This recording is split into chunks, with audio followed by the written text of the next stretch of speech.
পাণ্ডবেশ্বরের ভুরিগ্রামে হৃদয় বিদারক কাহিনী। দিনমজুর রাহুল বাদ্যকরের স্ত্রী অনিতা সন্তান জন্মের কয়েক মাস পর থেকেই চোখে ঝাপসা দেখতে শুরু করে। একসময় পুরোপুরি দৃষ্টিশক্তি হারান তিনি। রাহুল সর্বস্ব খরচ করে দুর্গাপুর থেকে ব্যাঙ্গালোর পর্যন্ত চিকিৎসা করান, কিন্তু অর্থের অভাবে সে চিকিৎসা থেমে যায়। এখন রাহুল পথে ঘাটে দোকানে দোকানে ঘুরে আর্থিক সহযোগিতার আবেদন করছেন। তাদের একটাই আশা, কোনো সহৃদয় মানুষ পাশে দাঁড়ালে অনিতা আবারও আলো দেখতে পাবেন। 4 বছর সমস্যাটা বাচ্চাটা হওয়ার পর ডাক্তাররা বলছে ঠিক হয়ে যাবে, কিন্তু অনেক খরচা। এখন সাধারণ মানুষ যদি আমাদেরকে সাহায্য করে তাহলে আমি যেন আবার দেখতে পাই। আমার স্বামী এরকম গ্রামে কাজ করে, অনিতা বাদ্যকর।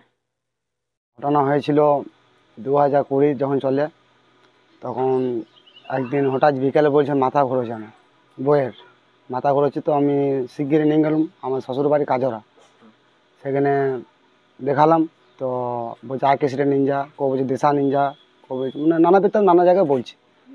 তো আমি প্রথম বললাম দিশা, সেখানে বললো চোখে কোনো প্রবলেম নেই। তারপর চলে গেলাম আমি নাইস ক্লাব, সেটা সিটি সেন্টারের কাছে। তারপরে আমি আইকেসিটা ভর্তি করলাম, আইকেসিটা ভর্তি করে বলতে 1 মাস ঠিক ছিল, আবার গন্ডগোল জানাই। তারপর গেলাম আমি মোরাড্ডি হাসপাতাল গেলাম। তখন বলছে এই নার্ভের প্রবলেম, তুমি ভালো জায়গায় ডাক্তার দেখাও।